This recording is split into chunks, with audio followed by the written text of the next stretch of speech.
तो आज की जो टॉपिक है वो ये है कि इत्तेहाद क्यों ज़रूरी है। और एक खत जो हमने लिखा है, कश्मीर से कन्याकुमारी तक जितनी मुस्लिम क़यादत की पार्टियां हैं, उनके दरवाजे पर जा कर के हम लोगों ने हमारी टीम के साथ उस खत को उनके हाथों में दिया है। मैंने पार्टी के मुखिया के हाथों में दिया। ना कुरियर से भेजा गया है, ना पोस्ट से भेजा गया है, बल्कि चलकर उनके दरवाजे पर दिया गया है। वो लेटर डिस्क्रिप्शन में इसी वीडियो के लगा हुआ है, आप लोग उसको पढ़ सकते हैं और गौर कर सकते हैं, और अगर हो सकेगा तो कुछ सुझाव भी दे सकेंगे। मैं मेरी उम्र 74 साल है, जिसमें से 50 साल की उम्र मेरी राजनीति, समाज नीति, धर्म नीति और बिजनेस नीति को समझने में गई है। इस अनुभव के तहत हमने जो इत्तेहाद का फार्मूला पेश किया, वो जान समझ कर देश के सामने पेश किया है। उस खत में जो हमने तमाम लीडरान को दिया है, उस खत में पूरा डिटेल है। वो आप पढ़ेंगे तो बड़ी आसानी से आपको समझने में आ जाएगा। मुस्लिम इत्तेहाद की कोशिश तो है, लेकिन उस लेटर से आपको ये होगा, अंदाजा हो जाएगा कि इस इत्तेहाद का मतलब ये नहीं है कि 2-4 एमपी या 2-4 10-20-50 एमएलए चुनकर ले आए, बल्कि उस इत्तेहाद का मतलब ये है, उसका मफहूम ये है, उसका फार्मूला ये है कि इस देश में जो कुछ अच्छा होता हो, मुस्लिम मुत्तहिद होकर उस अच्छे काम में सहयोग करना चाहिए, और इस देश में जो कुछ गलत होता हो उसके लिए भी मुसलमान मुत्तहिद होकर उस गलत काम का विरोध करना चाहिए, और जो लोग उसका विरोध करते हैं उनके सहयोग में खड़ा रहना चाहिए। हम देख रहे हैं आज के जो हालात हैं देश में बहुत गंभीर है। पूरे देश में नफरत का माहौल फैलाया गया है। लेकिन मैं बार बार फिर यही कहूंगा कि जिनका व्यापार, जिनका बिजनेस नफरत फैलाकर ही होता है, जिनका कारोबार की बुनियाद ही नफरत पर है, वो करते रहे, हमेशा करते रहे हैं, आज भी करते रहे हैं, आगे भी करते रहेंगे। मैं मानता हूं ऐसा कि नफरत की बुनियाद, नफरत का व्यापार करने वाले अपना व्यापार तो कर रहे हैं, लेकिन जो लोग मोहब्बत का दावा करते हैं, जो अमन और शांति का दावा करते हैं, मैं देख रहा हूं कि वो लोग कहीं ना कहीं जाने अनजाने में उन नफरती चिंटुओं का सपोर्ट करते रहते हैं, जिसमें से हमारी क़यादत भी कहीं मुझे नजर आती रहती है। वो अलग बात है कि आपको ना समझता हो, शायद अनुभव की कमी है, दूरअंदेशी आपको नहीं है, आपने इनके चेहरों को, इन लोगों को बहुत ज़्यादा जाना परखा नहीं है, इसलिए आपकी निगाहें, आपकी समझ वहाँ तक नहीं जा पाती हो। जैसे कि मैंने बता दिया कि राजनीति, समाज नीति, धर्म नीति, बिजनेस नीति का तजुर्बा 50 साल का मुझे है। तो इस तजुर्बे के आधार पर मैं देख रहा हूँ कि नफरती चिंटू या नफरत फैलाने वाली जो फैक्ट्रियां हैं, जो कारखाने हैं, वो अपना काम कर रहे हैं, लेकिन कहीं ना कहीं हमारे लोग भी उनके शिकार हैं और कहीं ना कहीं उनके सपोर्ट में ये जाने अनजाने में आ जाते हैं। कुछ लोग तो जानकर भी शायद करते होंगे, लेकिन बहुत सारे लोग अनजाने में वो गलतियां कर जाते हैं जो नफरती चिंटुओं को सपोर्ट मिलता है। दोस्तों, हमने 22 अगस्त 2012 से मुस्लिम इत्तेहाद मुहिम की बुनियाद डाली थी और वहीं से इसकी शुरुआत हुई और 20 जनवरी 2013 को इत्तेहाद को लेकर मीरा भाईंदर, महाराष्ट्र में एक मीटिंग बुलाई गई थी। 22 अगस्त 2012 से लेकर के आज तक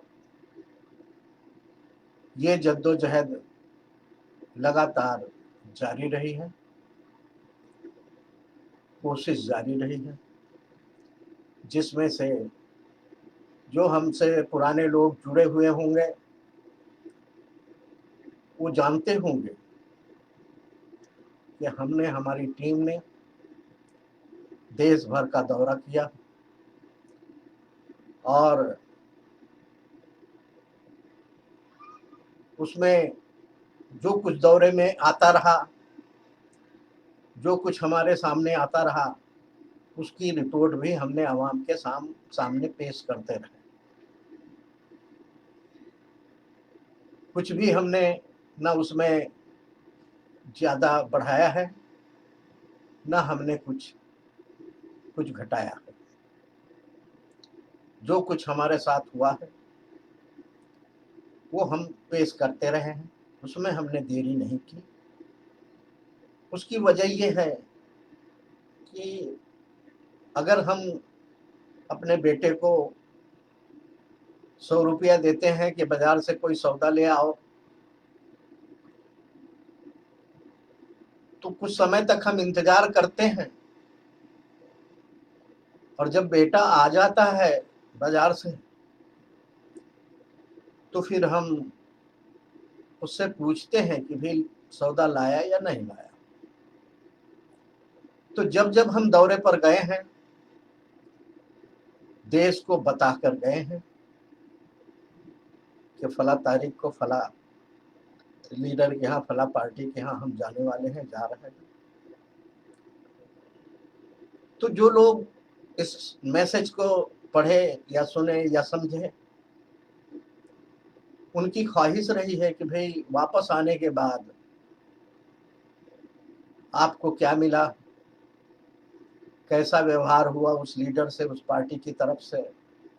इसलिए हम पर लाजिम था कि जो कुछ हुआ हम उनकी रिपोर्ट आवाम के सामने रखें, और वो हमने रखा है। हमारे फेसबुक पर मौजूद है, यूट्यूब पर मौजूद है, हमारे ब्लॉग पर भी मौजूद है। आज भी जा करके आप सर्च करके देख सकते हैं, सबकी रिपोर्ट लगी हुई है, जिसने जैसे जैसे और डेट और समय के साथ लगी हुई है, जिसने जैसा व्यवहार किया है उसका खुलासा हमने रिपोर्ट में किया। साथियों, फिर भी मैं एक खास बात आप लोगों को बताना चाहता हूं कि जब 2012 में हमने इत्तेहाद मुहिम की शुरुआत की थी,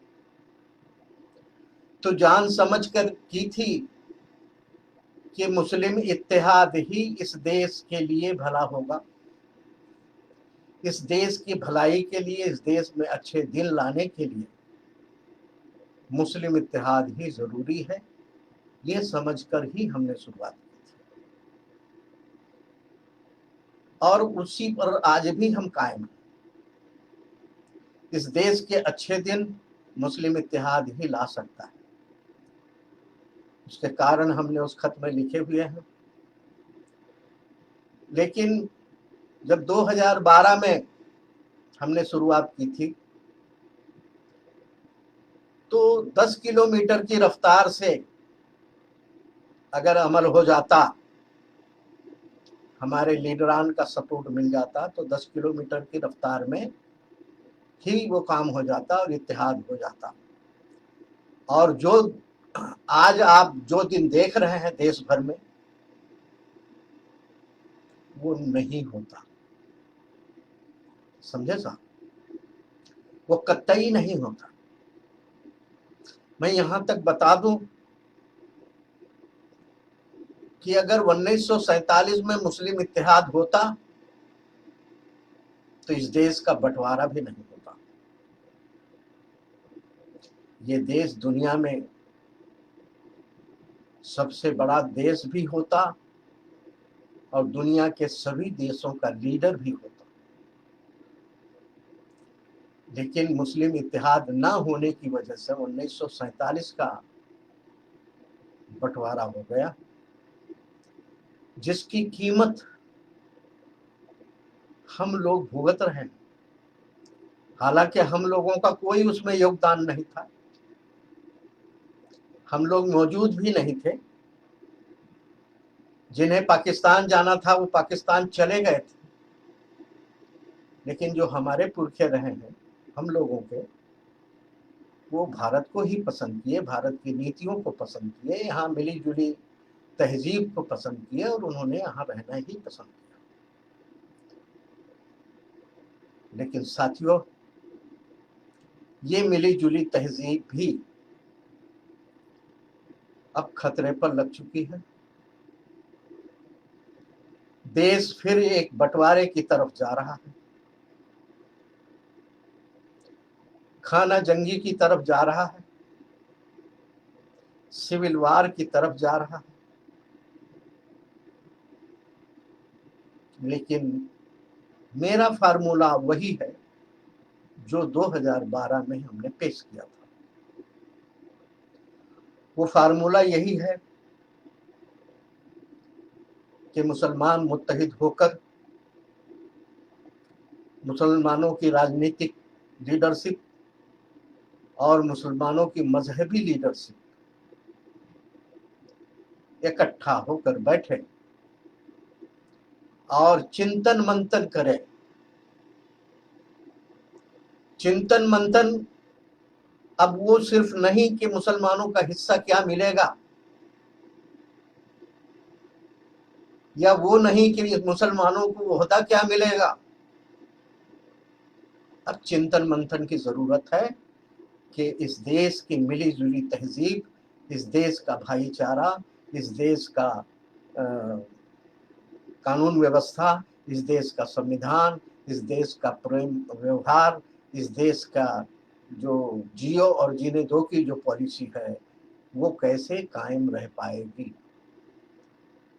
अगर इस देश की सुरक्षा होती है, इस देश की मिली जुली तहजीब बचती है, इस देश का भाईचारा बचता है, इस देश के अमन और शांति बचती है, तो यकीनन वो दौर आएगा और बहुत जल्द आप देखेंगे कि आप भी नंबर 1 के शहरी माने जाएंगे। इज्जत और मान सम्मान के साथ इसी देश के अंदर आपको देखा जाएगा। मैं ये सपना नहीं कि बता रहा हूं, मैं भविष्यवाणी नहीं कर रहा हूं, मुझे उसका इल्म गैब नहीं है। लेकिन गुजरे जमाने को मैं देखकर बता रहा हूं। मैंने इसी उम्र में भी देखा है, भाईचारा देखा है, मोहब्बत प्रेम देखा है। दूसरी चीज आप देखेंगे, देश भर में जो हजारों हमारे औलियाए कराम हैं, उनका असर यहाँ की जमीन में जर्रे जर्रे में पेवस्त है। वो कभी नफरत नहीं सिखाए। आज भी जो लोग उनके दरबार में हाजिरी देते हैं, वहाँ सभी बिरादरी के लोग होते हैं, सभी जाति धर्म के लोग जाते हैं और उनका मान सम्मान करते हैं, उनकी इज्जत करते हैं। मैं समझता हूँ कि जो औलियाए कराम के जो सुन्नत हमारे देश में रही,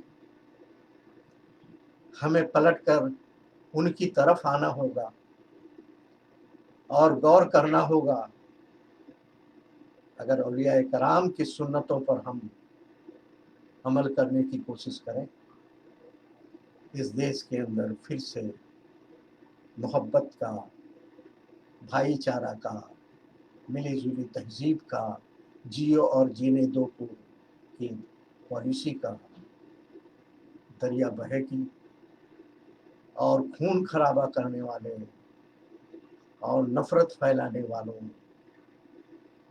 को भी सबक मिलेगी, उनमें भी सुधार हो जाएगा, ऐसा मैं समझ रहा हूँ। अब आप कहेंगे कि भाई 2012 में जब शुरुआत हुआ था तो इत्तेहाद का तो इतना बवाल नहीं था। साथियों, बवाल इतना तो नहीं था, लेकिन जो आज आप देख रहे हैं अपनी आंखों से, हम 2012 में देख रहे थे। सुन लीजिए, हमने जो इत्तेहाद की कोशिश की 12 में, आज जो आप देख रहे हैं हम 2012 में देख रहे थे। ठीक उसी तरह जब बारिश का मौसम आता है तो कुछ लोग तो हवाओं से ही पता कर लेते हैं, हवाओं से ही उन्हें पता चल जाता है कि बारिश आने वाली है और फिर वो अपना बंदोबस्त करते हैं। और बहुत से लोग ऐसे हैं कि जब बारिश आ जाती है और भीग जाते हैं, उसके बाद उन्हें पता चलता है कि बरसात आ गई। साथियों, हमारे अनुभव तजुर्बे की बुनियाद पर हम कह रहे हैं कि जो मंजर आज आप देख रहे हैं, ये मंजर आने वाला है। हम 2012 में देख करके इस मुहिम की शुरुआत की, लेकिन अब आप समझते होंगे कि भाई अब ऐसे हालात में क्या किया जाए। बिल्कुल आपको इत्तेहाद की ही कोशिश करनी चाहिए, उसी के अंदर इलाज है। दूसरा कोई भी फार्मूला मेरी समझ से, मेरे तजुर्बे से कोई भी फार्मूला नहीं है। हाँ, यदि हमारा लेटर पढ़ने के बाद हमारे इत्तेहाद की वीडियो लगी हुई है, यूट्यूब पर, ब्लॉगर पर भी लगी हुई है, वो सुनने के बाद अगर आप लोगों के पास कोई और फार्मूला हो तो मैं समझता हूं कि उसको भी हम जोड़ने की कोशिश करेंगे। बस मसला ये है कि 2012 में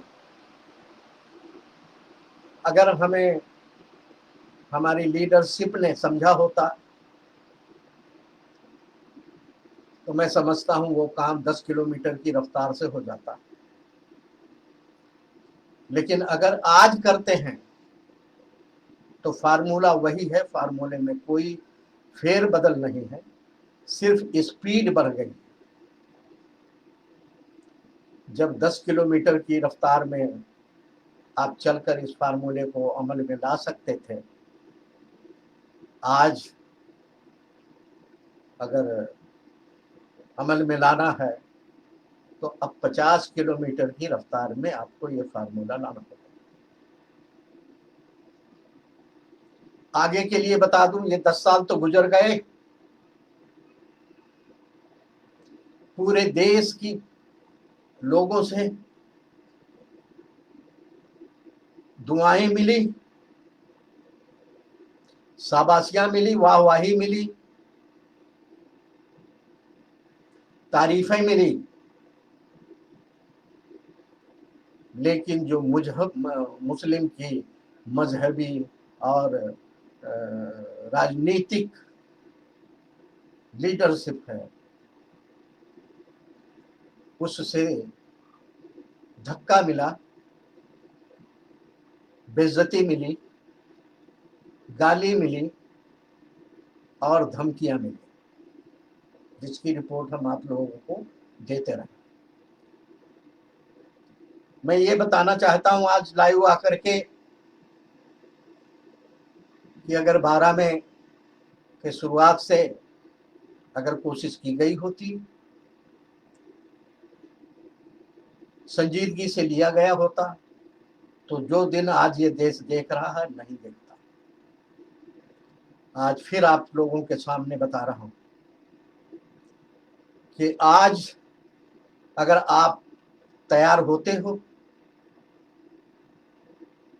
तो इस देश के लिए बेहतर नतायज आ सकते हैं।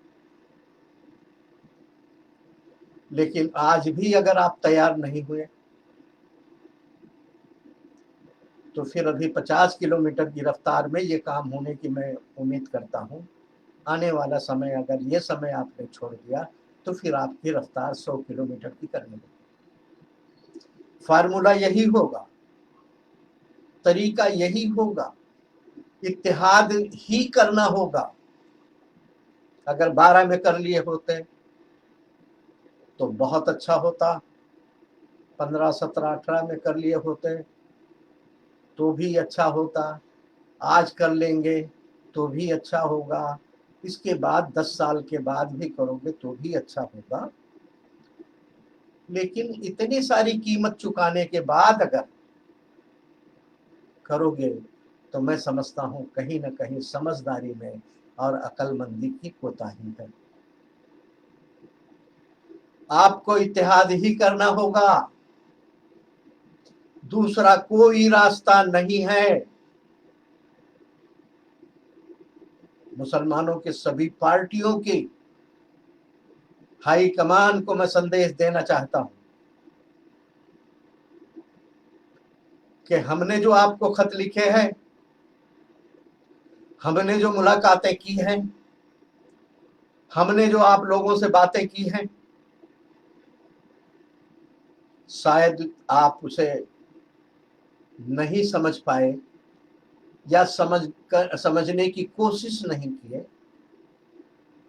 हो सकता है कि हमसे भी चूक हुई हो, हम समझा ना पाए हो। मैं आज आह्वान करता हूं कि हमारे साथ बैठिए, हमें समझने की कोशिश करिए। आज पूरे देश में इत्तेहाद का माहौल हमारी टीम ने बना दिया है। 100% मुसलमानों के मुंह से इत्तेहाद के लफ्ज निकलते हैं और उन्हें यही लगता है कि इत्तेहाद में ही इलाज है। मैं समझता हूं हमारे साथ बैठिए और हमारे कहने में, हमारे लिखने में अगर कुछ कोताही है तो उसकी निशानदेही करिए, उसमें करेक्शन किया जा सकता है, करेक्शन किया जा सकता है, आपके सुझाव को उसमें शामिल किया जा सकता है। लेकिन आज मैं हूं इसलिए कह रहा हूं कि अगर आपको इस देश के अंदर अच्छे दिन देखना है तो इत्तेहाद के सिवाय आपके पास कोई चारा नहीं। इसलिए गुजारिश है मुसलमानों की मजहबी क़यादत से, मुसलमानों की राजनीतिक क़यादत से कि आप लोग बैठिए, इत्तेहाद लफ्ज का मैं समझता हूं आपको माने भी पता होना चाहिए। जहां इंतसार होता है वहीं इत्तेहाद लफ्ज लागू होता है। अगर इंतसार ना होता तो इत्तेहाद लफ्ज वहां लागू नहीं होता और उसके लिए करने की भी जरूरत नहीं होती है।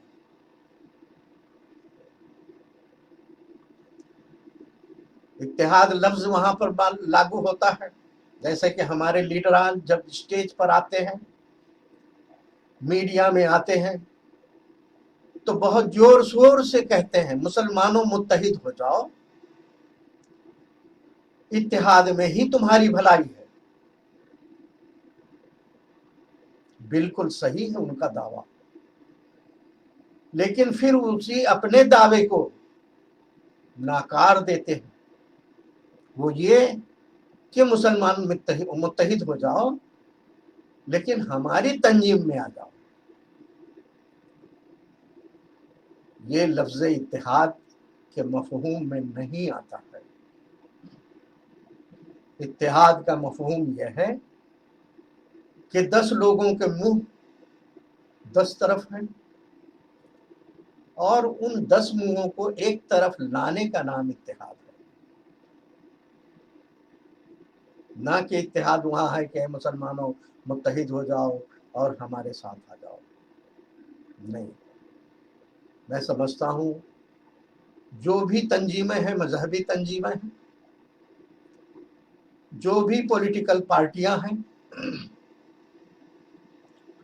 वो अपनी पहचान कायम रखते हुए, अपनी लीडरशिप कायम रखते हुए वो मुत्तहिद होने की कोशिश करें। बहुत सारे लोग मुझसे इस तरह सवाल करते हैं कि भाई ऐसा कभी हुआ नहीं है, तो ये भी नहीं होगा। मैं उन लोगों को बताना चाहता हूं कि कुदरत के कारखाने में इसकी भी गुंजाइश है, मेहनत दरकार है। अगर आप इत्तेहाद के लिए मेहनत करते हो तो ये भी मुमकिनात में से है। कुदरत बेईमान नहीं है, आपकी कोशिश रायगा जाने नहीं देती। मैं आप लोगों से फिर से अपील करता हूं कि इत्तेहाद के मफहूम को समझने की कोशिश करिए। मैं इस्माइल बाटली वाला ये नहीं कहना चाहिए कि मुसलमानों मुत्तहिद हो जाओ लेकिन मेरी पार्टी में या मेरी तंजीम में आ जाओ, मेरे साथ जुड़ जाओ, नहीं। बल्कि मेरी एक वीडियो है, उसको आपने सुनना चाहिए, जो अभी लाइव बंद होने के बाद मैं कमेंट में डाल दूंगा। इत्तेहाद कारखानों जैसा होना चाहिए, समझे साहब। एक कारखाने में कई पार्टनर होते हैं, कईयों के धर्म अलग होते हैं, कईयों की जातियां अलग होते हैं, कईयों की भाषाएं अलग होती हैं, कईयों की जाति प्रांत अलग होते हैं। लेकिन जब वो पार्टनर होते हैं और सबकी पूंजी अलग अलग लगी होती है, सबके हिस्से अलग अलग लगे होते हैं और सब पार्टनर मिल करके वो कारखाना चलाते हैं, कम से कम 12 घंटे तो उसमें इत्तेहाद होता है, तब कारखाना चलता है। उसके बाद सब अपने अपने घर चले जाते हैं, अपनी दुनिया में चले जाते हैं। फिर सुबह उस कारखाने में आते हैं। मतलब कारखाना अगर चलाना है तो इत्तेहाद लाजिम है। अगर इत्तेहाद नहीं होगा पार्टनरों में तो कारखाना बर्बाद हो जाएगा, नहीं चल पाएगा। साथियों, अब बहुत सारे सवाल मुझसे किए जाते हैं कि सिर्फ मुस्लिम इत्तेहाद क्यों, दूसरे समाज का भी इत्तेहाद होना चाहिए, साथ में जोड़ना चाहिए। इसका खुलासा हमने हमारी वीडियो में कर रखे हैं, हमारे लेटर में जो लीडरों को दिए हैं उसी में भी मेंशन।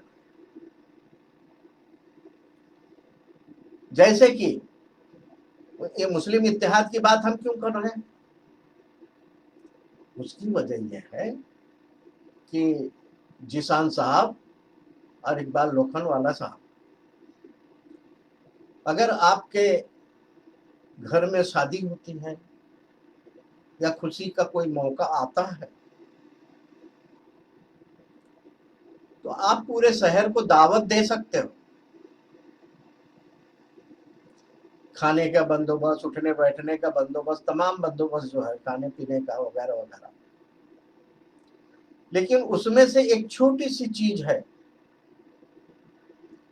अगर वो बंदोबस्त आपका नहीं हुआ है तो पूरा प्रोग्राम आपका फेल हो जाएगा, आपको दुआएं नहीं बल्कि गालियां मिलेंगी। और वो छोटी सी चीज क्या है, वो है मेजबानी की टीम। आप लाखों खर्च कर लीजिए,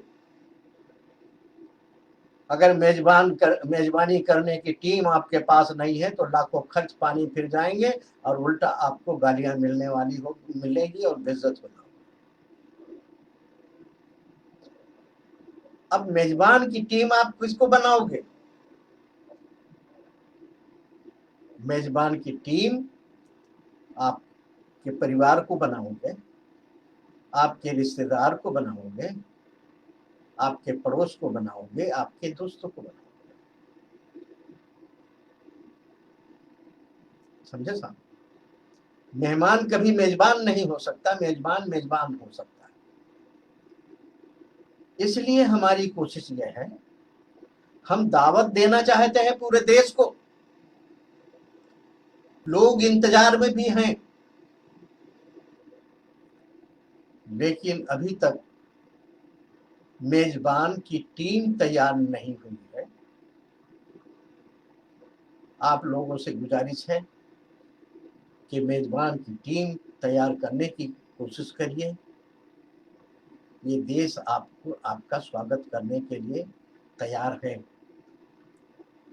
ये मीडिया के चिंटुओं के ऊपर जो नफरत फैलाने वाली चीजें हैं या कुछ संगठन हैं, उनसे ध्यान हटा दीजिए। वो अपना काम आज कल भी करते थे, आज भी करते हैं, कल भी करते रहेंगे। वो अपना काम करते हैं, मगर आप अपना काम नहीं कर रहे।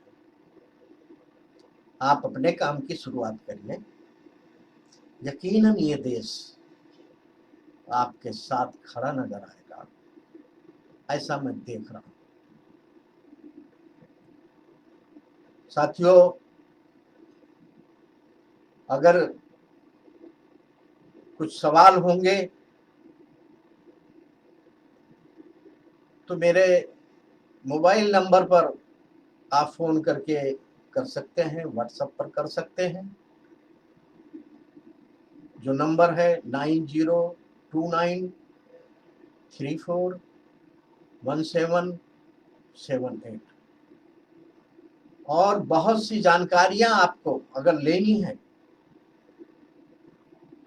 तो हमारे यूट्यूब पर जाना होगा, हमारे ब्लॉगर पर जाना होगा, फेसबुक को खंगालना होगा, हमारी आईडी पर सब कुछ मौजूद है।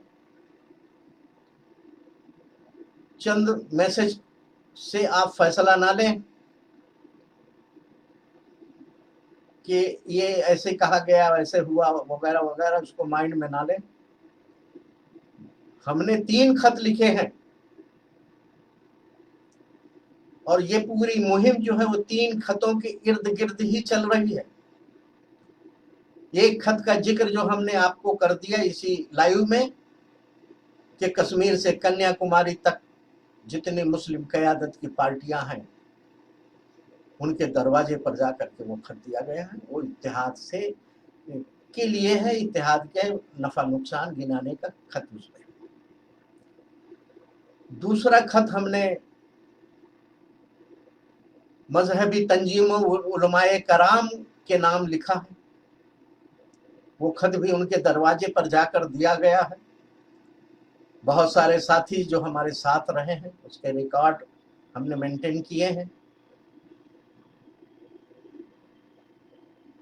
उसमें भी उनको इत्तेहाद के लिए आगे आने के लिए उसमें हमने खत किए हैं, उसके नफा नुकसान भी उस खत में हमने गिनाए हैं। और तीसरा खत हमने देश की सभी पार्टियों के नाम,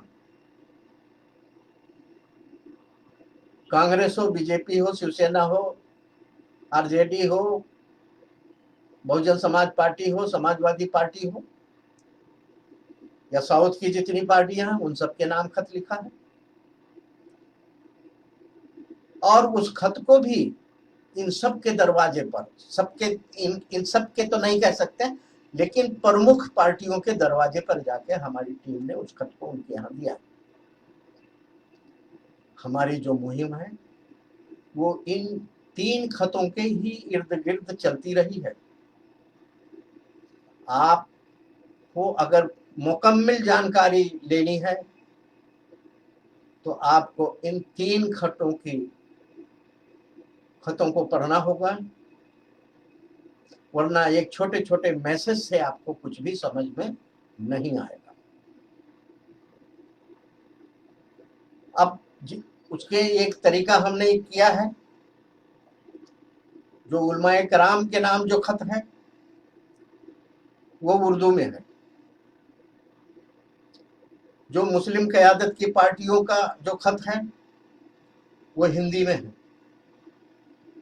जो देश के सभी पार्टियों के का लेटर है वो भी हिंदी में। हमने समझा कि देश भर में शायद हिंदी और उर्दू पढ़ा नहीं जाता है, तो हमने उसको वीडियो की शक्ल दे दी, यानी जो खत में लिखा है वो हमने अपने आवाज में भी वीडियो बना दी। आपकी आसानी के लिए ज़्यादा बेहतर होगा कि वो वीडियो को समझने के लिए जो साउथ के लोग भी समझ पाएंगे, जो हिंदी नहीं पढ़ना जानते हैं वो भी समझ पाएंगे, जो उर्दू नहीं पढ़ना जानते हैं वो भी समझ पाएंगे, इसलिए हमने उसको वीडियो की शक्ल में लाए। गुजारिश है कि आप लोग इत्तेहाद की कोशिश करिए। मैं आपको इतना ही आह्वान करता हूं कि आप अपने बच्चों के लिए, अपनी नस्लों के लिए, अपनी औलादों के लिए मेहनत करते हैं, खून पसीना बहाते हैं, जमीन जायदाद बनाते हैं, घर द्वार सजाते हैं, उन्हें पढ़ा लिखा कर आला डिग्रियां हासिल करवाते हैं, लेकिन जिस इलाके में आपका बच्चा वो है, अगर उस इलाके का माहौल नफरत में बदल गया है तो मैं समझता हूं ये तुम्हारे किए कराए का कोई अर्थ नहीं है। जो फायदा उसको मिलना चाहिए अमन शांति का, प्यार और मोहब्बत का, वो नहीं मिल पाएगा। आप लोगों से गुजारिश है कि इस देश में अमन शांति कायम करने के लिए भी आप वक्त निकालिए,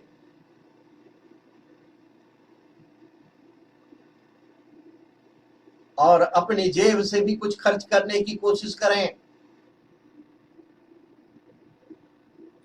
वरना आपकी नस्लों को आप आग के दरिया में फेंक देंगे, वहीं भेजने की आपकी तैयारी है। बराए मेहरबानी, पूरी कौम की बात तो ठीक है, मैं आपको डायरेक्ट आह्वान करता हूं, कम से कम अपने पर्सनल जो नस्ल है, जो आपकी औलादे हैं, आपके बेटे बेटियां पोते पोतियां, आपके भाई बंधु, आपके परिवार, उनकी हिफाजत के लिए, उनकी अच्छी जिंदगी के लिए, उनके अच्छे माहौल के लिए आप लोग आगे आइए। यही गुजारिश करने के लिए मैं आज आप लोगों के सामने लाइव आया था। और मैं और एक बात कह रहा हूं कि अगर आप लोग छोटे छोटे जो तंजीम बना रखे हो, बड़े तंजीमों का हसर तो हमने बता दिया कि उन्होंने किया नहीं। छोटी तंजीमों से भी गुजारिश है कि आप लोग शुरुआत करिए, इत्तेहाद के लिए धरना दीजिए, आंदोलन करिए, एहतजाज करिए, जलसे करिए, मीटिंगें करिए।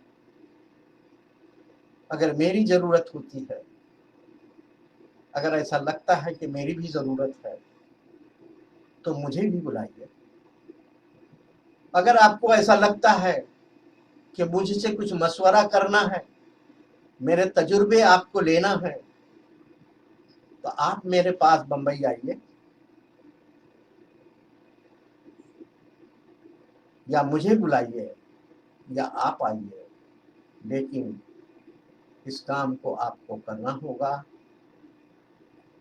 सिवाय इत्तेहाद के ना तो आप अच्छे दिन देख पाएंगे और ना ये देश अच्छा दिन देख पाएगा। अल्लाह हाफिज।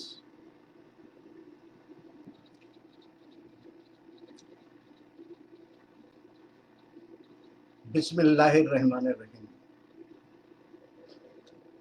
अस्सलामु अलैकुम